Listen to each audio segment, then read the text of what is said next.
Iceman. So we got the pre-hair beast, the Hank McCoy.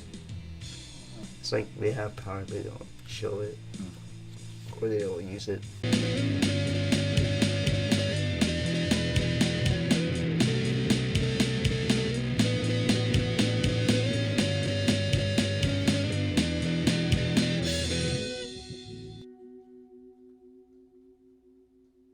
Hello, YouTubians. Hey, what's up, everybody? Good morning, good afternoon, good evening, and good night. Greetings, Earthlings. However, whenever you're watching this, we appreciate you because you already know time is expensive. Yes, indeed. Thank you very much, everybody. And if you already know, you don't know, you're returning. But this show is about everything and anything creative.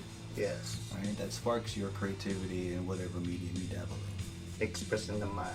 Yes. And welcome to another episode of Creativity Unsheathed. I'm Ollie-O-Rey. And I'm Nino. And yes, we are brothers. Yes, we are. That's what it says right there. Mm-hmm. And this is a show where we feel That knowing can shatter everyone's stained glass window. your stained glass window. There it is. That's right? what it was. Right? It's like when you are a fan of something, or when you think of one thing a certain way, and then someone hits you with the truth with reliable sources. It just really shatters that thought or that glass stained window. Like, oh damn, like I never thought of it, or I never seen it that way. Yeah. Right? You've seen it everywhere. Movies, books. And there's nothing wrong with that. Right? Yeah. Right? Nothing wrong with that as far as like you can see the world differently now, and you could just given a brand new perspective, and you're seeing both sides or multiple sides. Right? And you see the positive. And while we're speaking of knowing and how it can shatter glass stained windows, explain the why. Yeah. Pretty great. Right? And we're continuing off that Noir-Vember vibe that's going on right now. And, you know, I think not knowing it's always been a genre, but I guess we have always been into the whole detective type stories. Yeah, you know? the fitting environment, the season. Right? And it's always been a story trope, you know, to be, you know, in storytelling, you know, just in the black and white era of movies and television. You're just getting that whole hard-boiled drama, you know? Dude, just living in San Francisco alone. Yeah, and it's always the setting too. Yeah, foggy. Hell yeah. Right? With those hats and cigarettes, and you have the femme fatale. It's like every trope they can think of, it's there. So right now, what you're seeing here is the Marvel's version or alternate universe of Marvel, where X-Men is in a noir, right? That hard-boiled aspect. Yeah, different thing. So this story, you get Peter Magnus, who is Pietro, but he's going as Peter in here, and he has his partner Dukes, Duque, right? who is a young rookie and who is just trying to learn the ropes, and they stumble upon a homicide that they've uncovered, a gruesome crime scene that involves a mutant that has encircled X on the shoulder.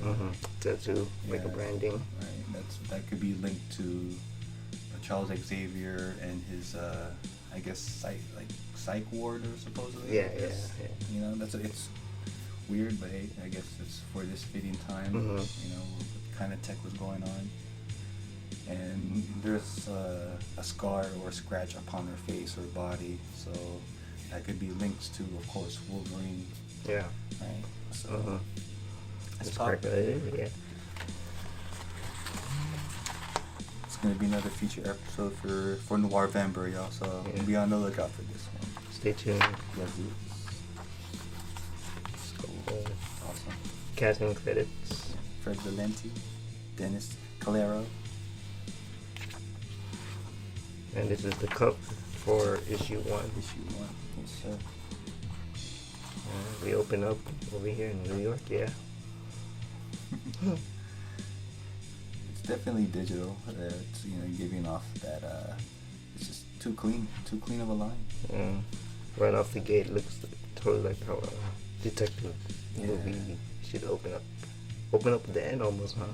For the most part, yeah, and then Figure out backwards. Yeah, I mean that's always been like the writing tool. Yeah. Like for any writer, it's like if you know the ending, then to work way backwards. But you know, I think it's just because of they've always been doing detective stories, right? As far as screenwriters, writers, doing all those pulp magazines. Yeah, trying to get all the evidence collected. So we have the body here of Jean Grey. Right. I mean, if they're staying true to the main X team, right? The only redhead that we know is Jean Grey. So. That's a good expression. Totally digital, yeah, you can see. Totally. That's cool. It kind of looks like Harry Winkler. Oh, yeah. The font.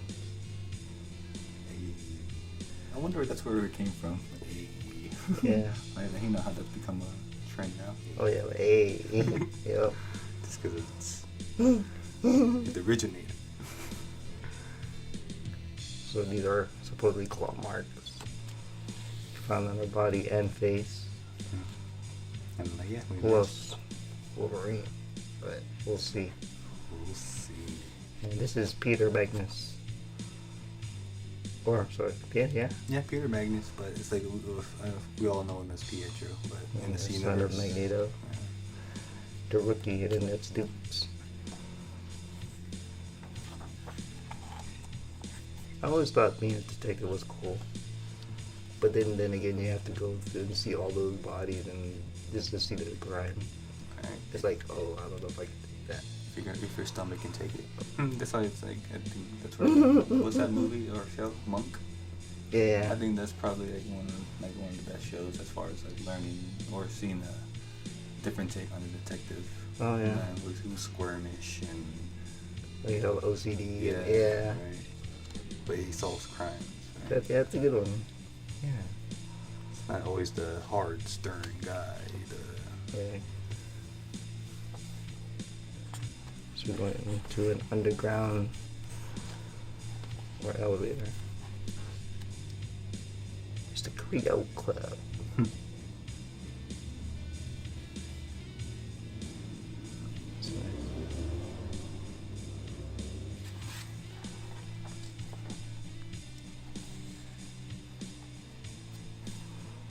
Here's Gambit, the owner of the Creole Club.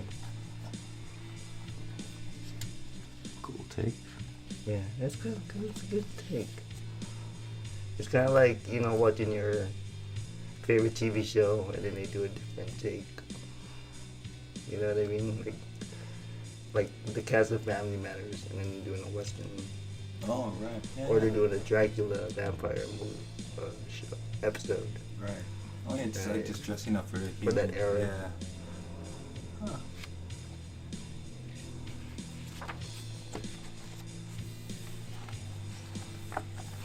It's Bishop. Supposedly the bodyguard. Club. He still can't come in. So this is Hathaway. Holloway. Sorry, Holloway. Professor X. Who's in charge of the psych ward, right? Mm-hmm. The institute. So it's not really Yeah. for the gifted youngsters. Yeah, so supposedly he's accusing them of teaching them to be more like thieves and wayward kids, if you will.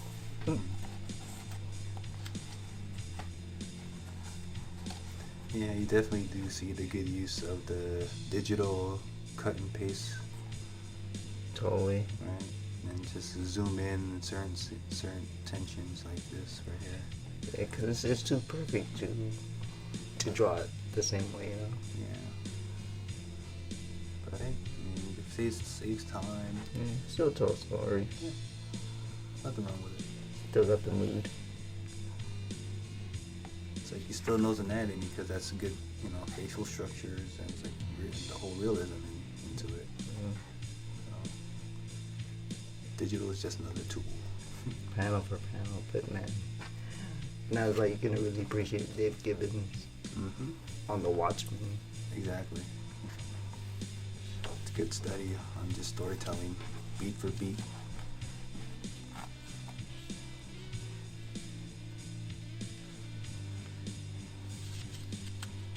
So right now we're trying to find who killed Teen.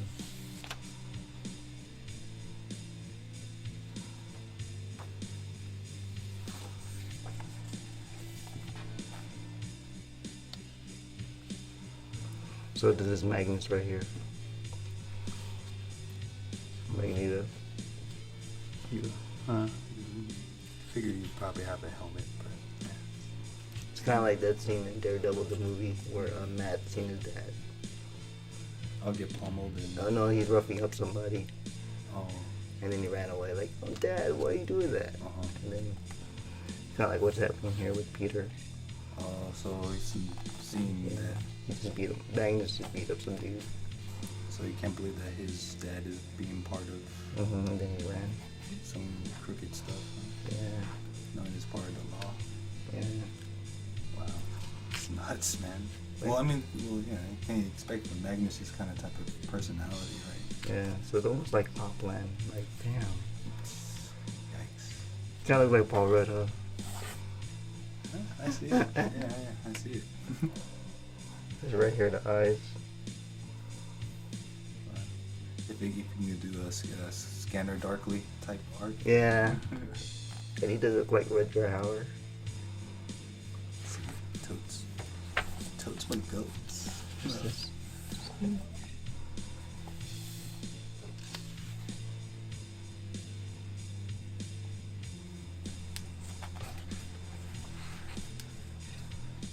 I forget what that was.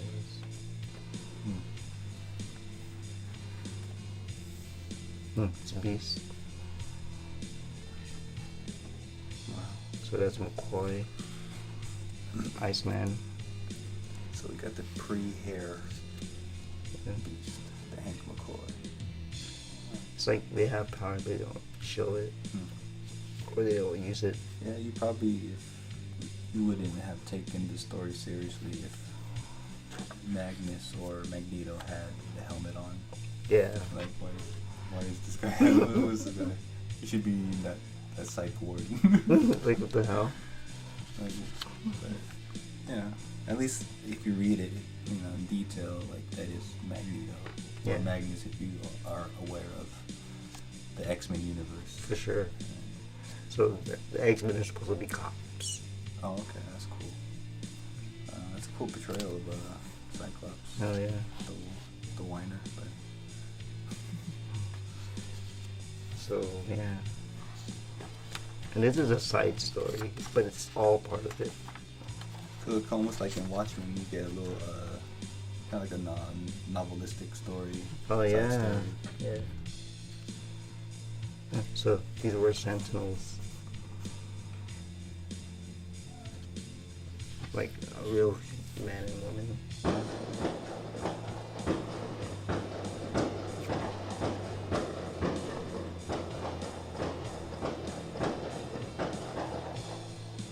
And those were Sentinels, guys.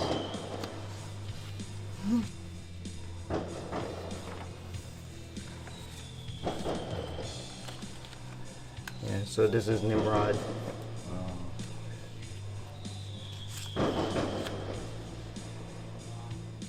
Kind of like in the comics. They did feature Nimrod in the movie as well. Right. And the cartoon Nimrod. Mm-hmm. But it's a human, I guess, Wow. with superpowers. That's it. All right, y'all. I mean, this is issue 2, but this is a 4-part issue, and we relate to the single issues. But you guys can pick up a copy yourself and go to your local bookstore, comic book store, or however you get your books. Yeah, see what happens. Because if you really want to know, we can't, spoil that mystery for you. Because what's the point of the detective story? Right? Yeah. And then you can know the ending, but it's the stuff that lead up to it. Yeah, I read it twice and it's still kind of confusing, but it's cool. I like it. Right? It's like they really lay out the clues, and you really got to piece it out together and backtrack. Yeah. And that newspaper clipping or that novelistic sections of each issue really does play a part, you know. So it's like, as far as to know where this world's you know, playing out, or how it's where it comes from, you know, what's fueling the whole city of New York at this moment. For those of you who have read this, let us know what you think. You know, like, because I read it twice and it's kind of confusing towards the end. Right. But maybe I'm just misreading it. But I don't know. You're missing, or you're Like, just maybe, missing a clue. Yeah, missing a clue. Yeah, like the way it's cut and drawn, like Right. it jumps like it's missing a beat or something. So you're just missing a clue, my Yeah, friend. You just like, gotta reread it to find it. You gotta find the clue. Shit. But somebody please. Right. So if you guys like X-Men, you guys like detective noir stories. Hell yeah. You know, this is right up your alley, and it's like, it's a small digest Takibon type, you know, book, and you know, you can hide it in a real book.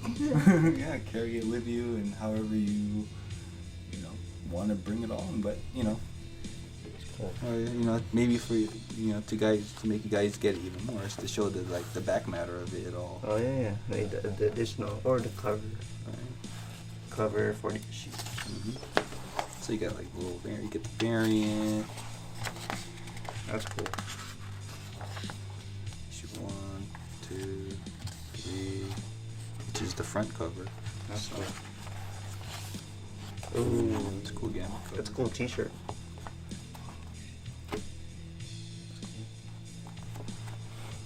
That's kind of cool. Archangel with a white hat. Well, it's little concept art. It's cool. Yeah.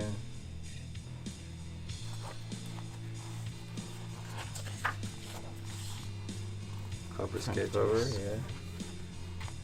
Really see the noir. Just heavy blacks. You got Nimrod. It's cool. That's pretty cool. Yeah. So this is the back matter of the trade, y'all. Hey guys, get this. It's pretty good. So if you guys can, you know, look deeper for yourselves and make it a good study as far as how to draw noir, if you're ever curious and you're looking for an IP or, you know, something that really sparks your interest in a noir story, such as the X-Men. That's cool. It's light purple and yellow. Yeah, it's awesome. Nice. Yeah, so issues 1 through 4 in this trade collected digest form of a book, and you guys know what it looks like. So however you get your books. Yeah, if you guys are fans of Fred Valente and his stuff that he's done in the past, or you know, in the current day, or if you didn't know that he touched X-Men, hey, by all means, now you know. And if you guys also didn't know about this collaboration between him and Greg Pak that they've done on this Make Comics Like the Pros, and this definitely helped us on our journey of making our own comics and really trying to make a sense of how this industry works, or as far as being, you know, independent creators and learning the ropes of the in and outs, and just wanting to make it and doing this thing right. You know, it's like we just hear so many success stories, but more of the imbalance of unsuccessful stories. But those creators' work still live on because of the cult following and the fan base that know of it, right? But they don't know the creators just because of they don't get the spotlight. You know? So I mean, that's why we're here. I mean, we're doing our best to make sure these creators know that we acknowledge them, and then that they know that we appreciate it, right? And we are, you know, making use of the stuff that they put out, you know, for the future of, you know, of creators, of comic book creators, of visual storytelling. Yeah, money aside, it's just for the love of creating comics. Hell yeah. Telling stories. Right. I mean, that's why I, you know, dove into, you know, teaching myself on how it works. You know, it's like any book, anything online that you can find, you know, just to right? That has watching non-stop documentaries. Right? And just knowing Greg Pak for what he did on War Hulk. I mean, that's the only way I know him, and because that's when we first started getting back into comics, like freshly with fresh eyes and perspective on comics, right? As fans and readers. But now we're making it, and then just full circle, just comes into our eyes, or me just finding this book at our local bookstore, Green Apple Bookstore here in San Francisco. Hit them up. Go visit them. Yeah, for real. So it's like, if I didn't find this book, we wouldn't be where we are as far as creators. You know what I mean? It's like the knowledge that we know and how to self-promote our stuff, and it's like it's shameful to others who don't make comics, but how else can we make our stuff be known if we don't do it ourselves? And all that information's in books like these, and they really go out and really tell the secret, or just tell all the things that you need to know.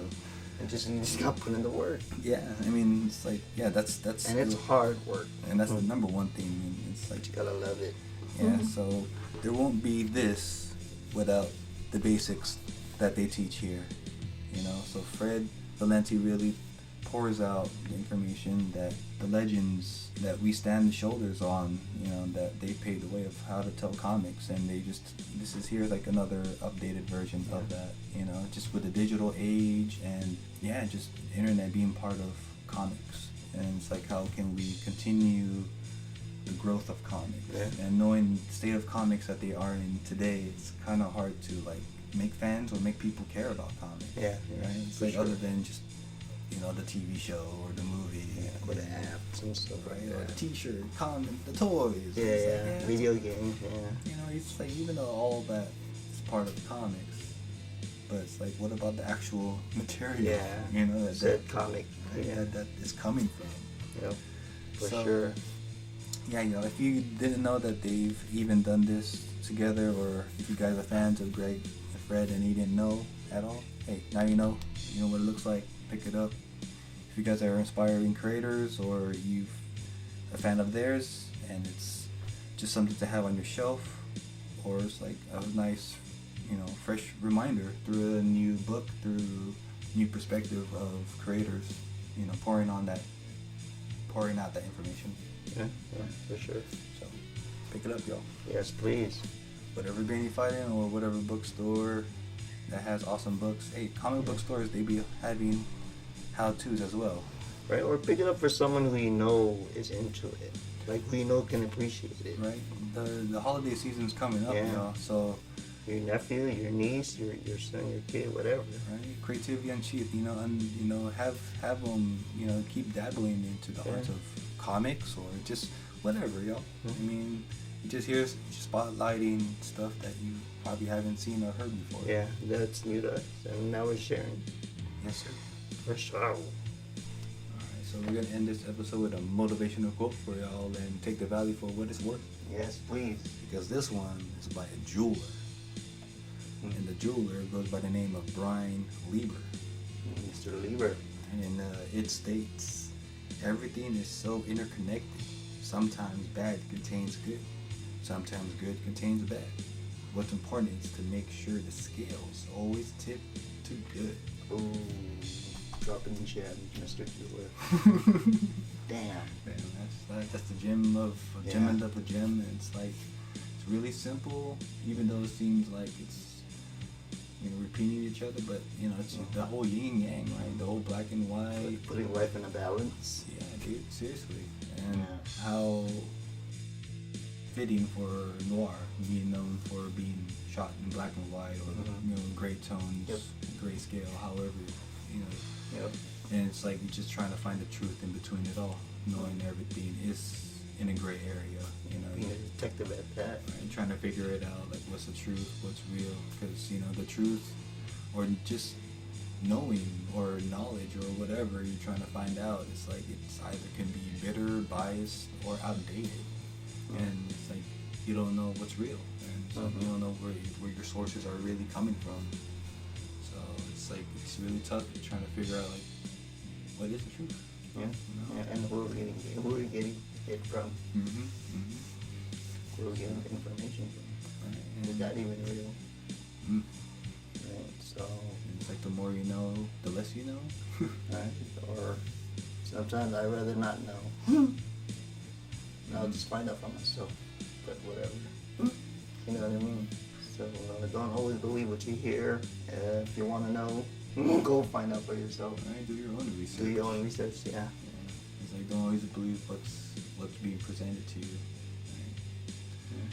That's why I know what during the research is boring or it's like the topic that you don't want to look up. Then hey, it's just all part of it. It's like if you want to be in the know, you have to know somehow. Right? And it's like now we're in that age of information. It's like on anything, anyone, it's crazy. So We just be like, no, who gives a shit? who gives a fuck? I really don't care. Right. So That's if I why can control it, it's like being in that gray area when someone has a bigger voice, they can speak out on it. We're just here echoing out the positive. Right? supporting the positive. Yeah, right. That's why we always tip for the good. It's like, I mean, that goes for y'all. We don't know y'all, but it's like we're just here sharing the value of that quote or what we're saying, and it might strike a reflection upon yourself, wherever you are in your journey. But I mean, that's what life is, the balance of finding the gray area of a black and white world, just themes of world. Right? It's just universal, right? Just trying to make sense of it all. One day at a time, guys. Yes, yeah. So It's that time where we say, stay creative, keep creating. stay independent, speak your voice, and stay positive. Okay? Tell your story. You know what I mean? And it's like there's some people that are trying to interrupt that, but you just find a way, just keep on going. The flow, the water never runs stale, it just keeps on flowing. Yeah. Right? So you can't beat water. No way. So no matter how much you want to contain it, it's gonna overflow. So You just gotta run with it. You can't hold it back. right, so Go with the flow. Till next time, y'all. Till next time. Peace. Peace. I'll have my coffee black.